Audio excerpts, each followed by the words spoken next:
To our latest movie review.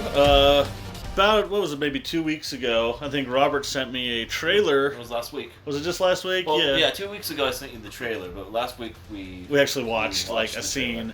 Yeah, he sent me this link to a trailer for a new animated Batman series that really struck home with me, which is Batman versus the Teenage Mutant Ninja Turtles. Now, crossover shows for me are kind of so-so, but this one I really was interested to see because I grew up watching the original animated Ninja Turtles back in the 80s. I loved the original movie. The sequels, yeah, and I even like the second Michael Bay one. The first one, not so much. But I'm a big, huge Turtles fan, plus I'm a big Batman fan. I grew up watching the animated series of Batman, and this really looked like it was going to be a really good mesh with it. So I brought Robert in because he showed me the trailer, thought we'd do this, and I knew that Mark would be nuts on this mashup as well. So with me is Robert and Mark, as per the usual. Hello. Hey. So we went out and picked up a copy of Batman versus the Teenage Mutant Ninja Turtles. We just sat and watched it, and we're going to give you our thoughts on it. Yeah. So I this is my second time watching it, and This show for me is a hoot. It is a romp and a half. If you grew up watching either of the Batman animated series or the Ninja Turtles cartoons, you're gonna love this thing. I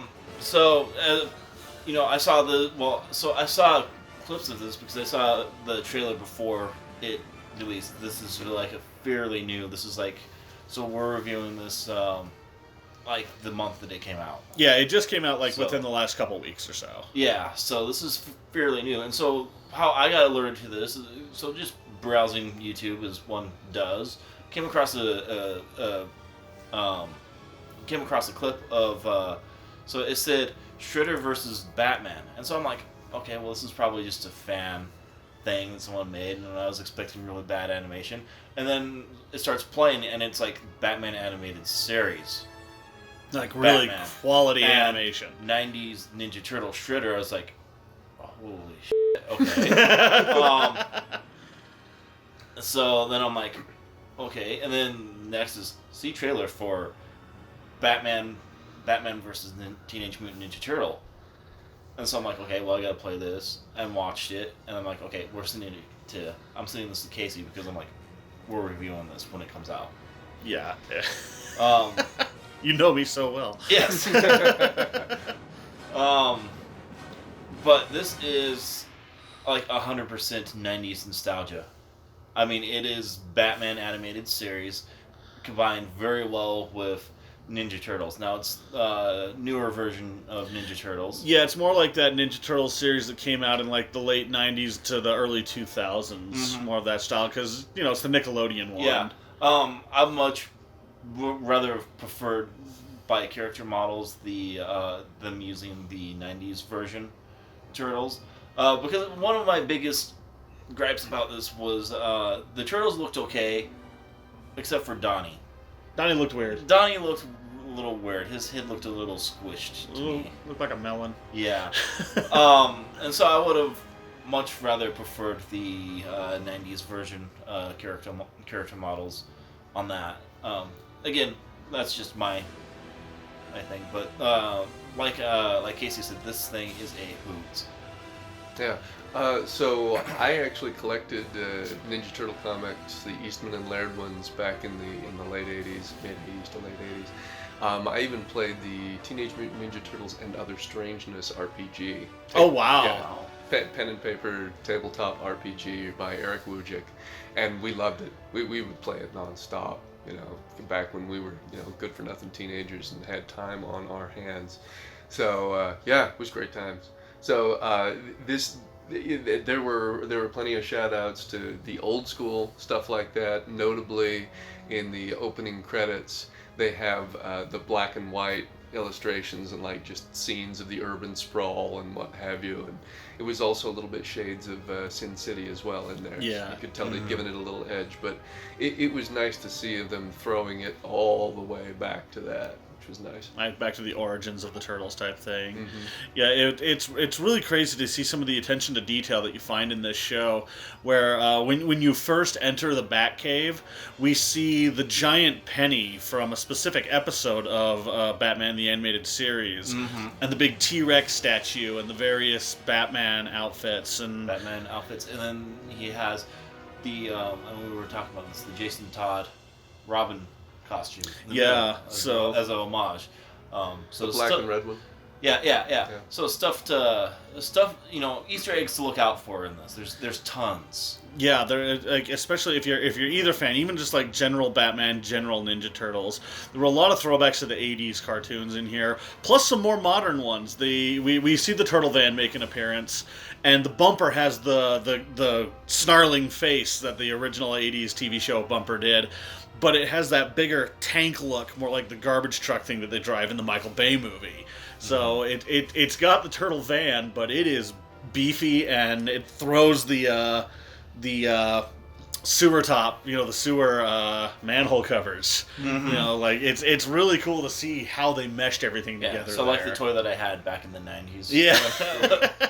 Yeah, in fact, something that impressed me so much about this, at first when I saw this, the cynic in me was thinking, is this just a corporate cash grab? Are they just looking to, cash in on somebody with nostalgia, but they're going to deliver a subpar thing? Which you see a lot of. Too much. Yeah. That's an overabundance of. Yeah, and you've given props to your enjoyment of the Michael Bay first Ninja Turtles thing. I think some people disliked it and disliked his Transformers movies. So that's what I'm kind of referring to when I talk about the corporate cash grab. Yeah. But I mean the dedication to kind of the old school look and all of the numerous Easter eggs, like you cited, and just their attempts to kind of make a blend of Ninja Turtles and Batman through the ages.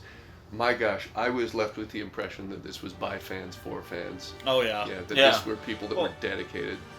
And that's what originally that's what I thought when I saw the original clip that I saw. I was like, oh, this is a fan made animation thing, and then I saw that it was actually Warner Brothers and Nickelodeon joint. Yeah. And I'm like, good on Nickelodeon for having the guts to actually make something like this and put their IP out there. Yeah, for sure. Yeah, the interesting thing about this, there is a comic series. I mean, this was based off of I think it's a 3-set series. I think they're up to Batman versus Ninja Turtles 3. And I know a little bit about the first one, and this one kind of, it's loosely based off of it. One of the most interesting differences that I think was a good move, in the comic book, the Turtles and Shredder and Splinter and Casey Jones all get flung into the DC universe. They get hurled into a multiverse via Krang. Shredder and the Foot Clan get taken in with them. And there's kind of like a impending doom thing where, since they're on another realm as the DC universes work, physics are different, and the Turtles' mutation is actually reverting them to their original state. So they have this time crunch to get out before they become normal Turtles once again. And there's a lot of fast-paced action, a lot more story building because it can be sparsed over several comics. But a lot of the elements from that comic are put into this movie. Not all of them, though. So it's a very different story with shadows of the original story. Yeah, I'm sure. I've never read any of the comics itself, the Ninja Turtle versus Batman or Batman versus Ninja Turtles. But I'm sure there's a lot of remnants from the comic books and from both comic books. As Mark mentioned, when it opens up, you have remnants from the original Ninja Turtle comic book. Just in the opening titles. Yeah. In the 80s, yeah. Yeah, and it's kind of interesting with that same homage during the credits. Closing credits. Yeah, the closing credits. It shows several mock-ups of classic Turtles and classic Batman comics redrawn as Batman versus Turtles comics. Kind of how Deadpool does with a lot of Spider-Man comics and some of his stuff, too. Yeah, and on that front, so when I was collecting comics like a madman back in the late 80s, spending all my dishwasher money at the comic shop.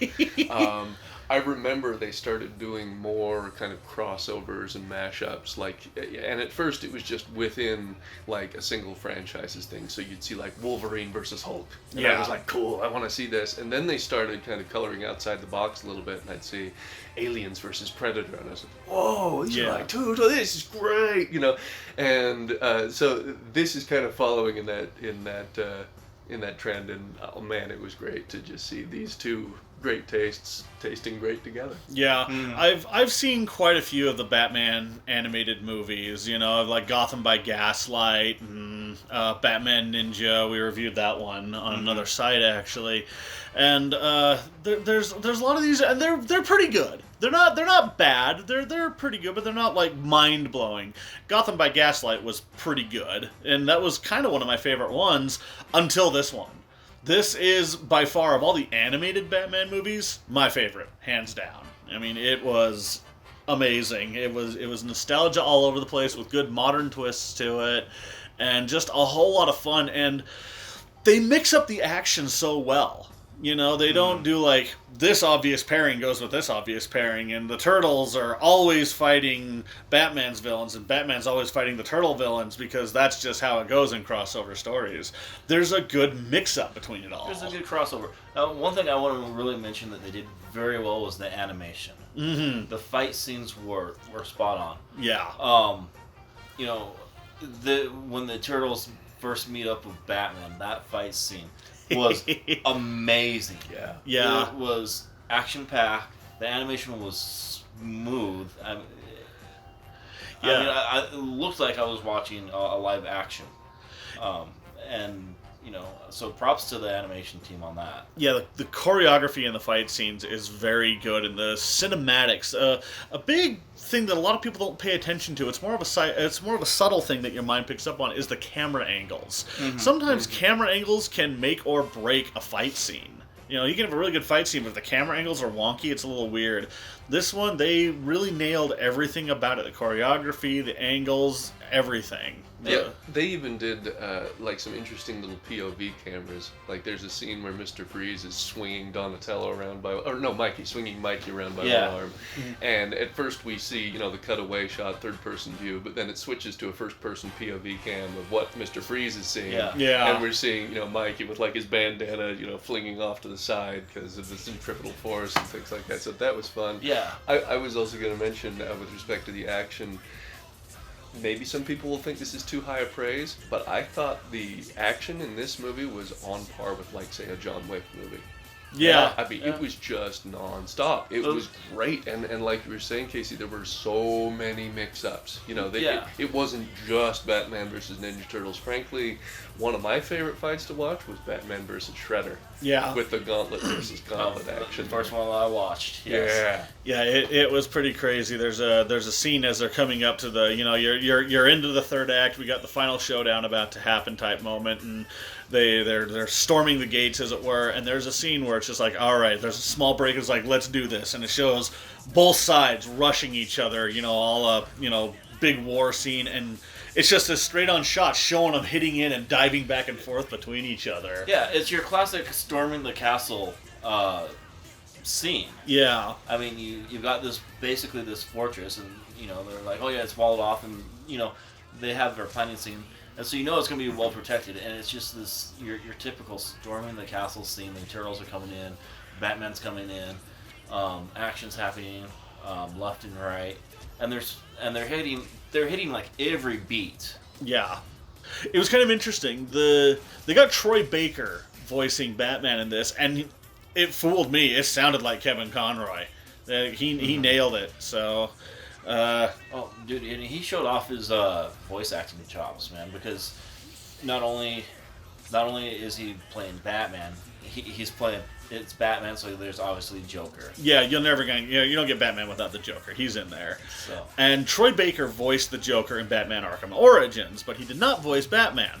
And so it was interesting that he for the first time, as far as my studies find, this is the first time Batman and Joker have been voiced by the same person in a single animation. Wow. So, kudos. Troy Baker is the man. Yeah.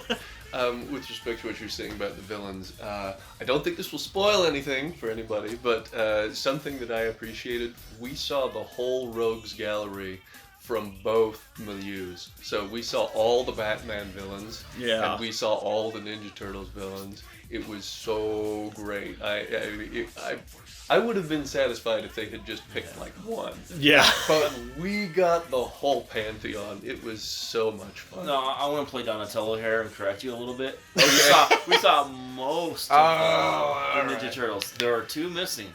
Bebop and Rocksteady. Yeah, we didn't see Bebop and Rocksteady. There's a huge slew of forgotten villains in the Turtles world. You also got, like, I can't remember his name, the gator from down south who tortured the Toga. Yeah, Leatherhead. You got Metalhead, the Cyber Turtle, and stuff like that. Yeah. But yeah, Bebop and Rocksteady are the two big ones I was surprised didn't appear in this. Yeah, I was disappointed that they didn't show up. But let's be honest, though, this was the story in this required very smart villains to pull off what needed to be done that the villains were trying to do. Yes. Bebop and the Turtles wouldn't have even had to get involved if Bebop and Rocksteady would have been there. It'd have just been screwed from the get-go. It would have just been loose cannons running around. So, thank you for the correction, Rob. We did see Krang with a cameo. Where was he at? Yeah, at the very beginning when we see Penguin enter the scene. Oh, you're talking about one of the thugs. Yeah. It looks like with the one of the thugs, kind of resembled him. Yeah, with the I think he was kind of a throwback shout out to Krang. Yeah. Yeah. But well, isn't Krang always like in his belly? Yeah, Krang is actually a brain that lives in a cybernetic body, and he controls it from the stomach. The body is actually a full cyber. Yeah, and that's my understanding is that Krang is the little stomach brain thing. But, yeah. Anyway, suffice to say, we saw his body housing. Yeah. Yes. Yeah, you saw a very similar thing there. So yes, I didn't notice that one. Good catch. I didn't really catch that. Oh yeah, I noticed it. I'm like, that's a very great character model of Krang. I'm like, but he was just one of Penguin's thugs. Yeah. So there's a lot of there's a lot of subtle throwbacks in there. I'm pretty sure there's some that we're missing too. There's one scene where it shows the Turtles and Batman all flying across the rooftops as they do, and they pass by. There's like a shot looking up at the rooftops, and there's a sign to some restaurant or something off to the side. I don't remember what it was. I'm sure that they put that in there on purpose, though. That's got to have some kind of meaning. No, I caught what you were saying. Yeah. And I know exactly the point as well, because it's a yellow sign. Uh-huh. And I thought it said Shredder at first, to tell you the truth. But it started with an S. It looks like it said Sahara's or something like that. Okay. I'm not sure. Go back and check it out. If you know what it is, leave a comment. I know that there's something on the Turtle Van's license plate, but it happened so fast, I haven't done a whole pause and play view of this yet, so I'm sure there's something there. Yeah. At first glance, I swear it says THX 1180. I'm sure I'm wrong, but that's what I saw in the brief flash of my eye. I now want to go and see if there's a website where dedicated fans have broken it down, scene by scene, minute by minute. It hasn't been out for too long, but I'm sure there's a site that's I'm sure there's one that's in the making. Yeah. So not done already. So for me, this is like a virtual 9.5 out of 10. I mean, this is almost perfect. It would have been fun to see Bebop and Rocksteady, and that's where the only 0.5% really comes in. But the movie is fantastic without them because they didn't need to be there, and it made sense why they wouldn't be there. So for me, fantastic movie. I loved it. I was thinking 9 out of 10 myself. It is just so solid.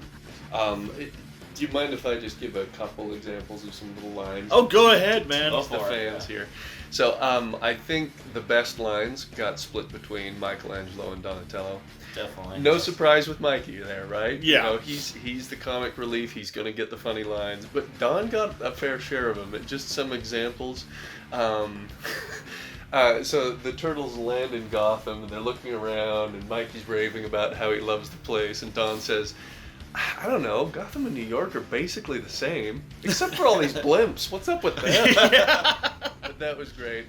And an example of Mikey's lines, they're fighting Mr. Freeze, right? And he says, wow, look at this guy. He's got an ice gun? Cool. And Mr. Freeze says, I'll show you. Cool. And then Mikey dodges out of the way, and he says, and he's even got his lines down. This guy is on point.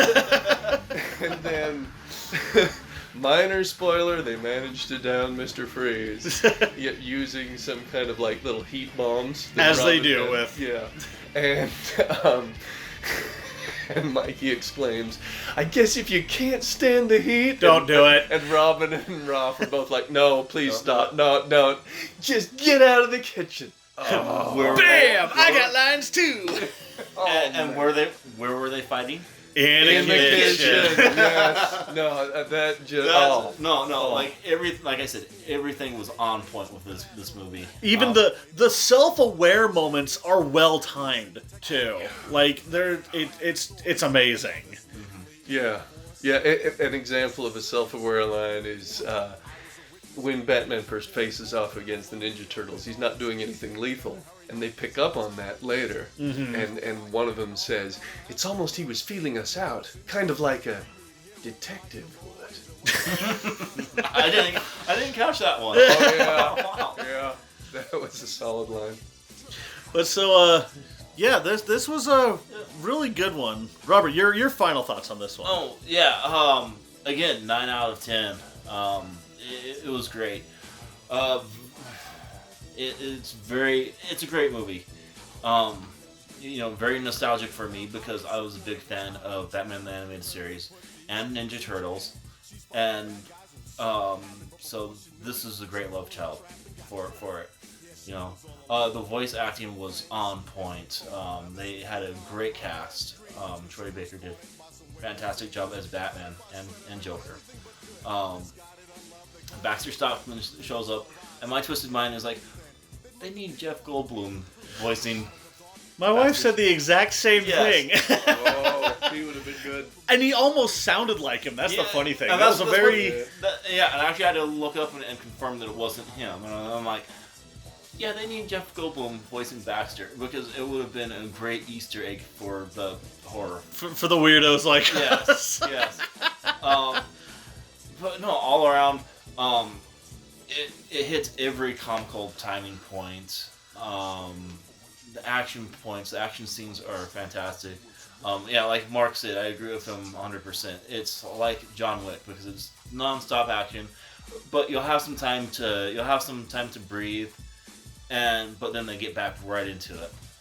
There's not a lot of long explanational dialogue in there as well.